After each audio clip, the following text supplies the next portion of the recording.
Guys, tara luto tayo ng baga. Baga ng mama mo.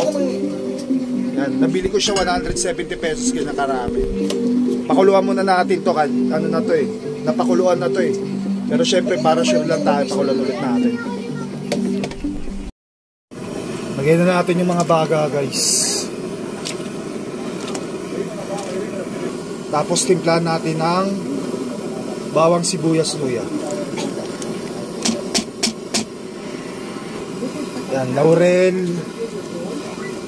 Yan, paminta, wala akong buo, tsaka kaya durog na lang.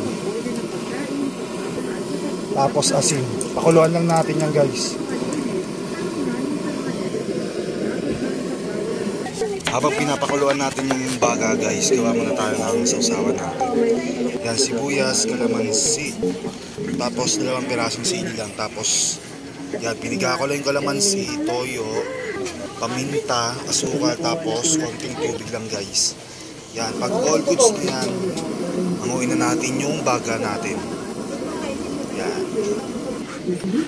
Tapos hiwain lang natin, depende sa gusto mong hiwa, kahit anong hiwa pwede. Tapos itimplahan ko lang siya ng kalamansi, toyo, paminta, tsaka asukal lang, guys. Yan lang yung timpla ko dyan, tapos tansya-tansya lang kung paano gagawin nyo. Tapos pag nalagay mo na yung mga ingredients mo, guys, haluin mo lang yan. Tapos painit na rin ako ng ano dyan, ng mantika. Kasi nag-try tayo kung okay na yung lasa niya. Tapos pag mainit na yung mantika, yan, sara na natin yung baga, guys. Yan, halu-haluin nyo lang, ha. Nilakasan ko na rin yung apoy niyan. Yan, pag medyo nag-dark na siya, okay na yan, guys. Pwede na natin hanguin yan. Yan, tapos salang natin yung serving batch. Yan, ganyan lang kasimple, guys, gumawa ng baga ng mama mo. Yan.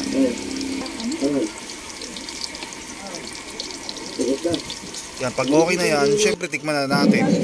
Yan, nauna na yung pamangkin ko, guys. Tikman mo, ang lasa. Itikman niya, yun, first bite to. Ano? Goods!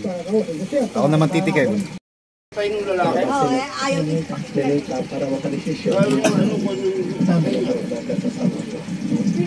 Sauce.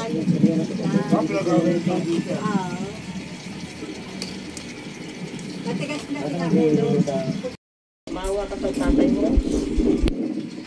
Kainaan mo ba? Sa mataga naming pakikipag-usap, kaya yes, lumambot din ang puso nito. At sasamahan na daw niyo kami kung nasa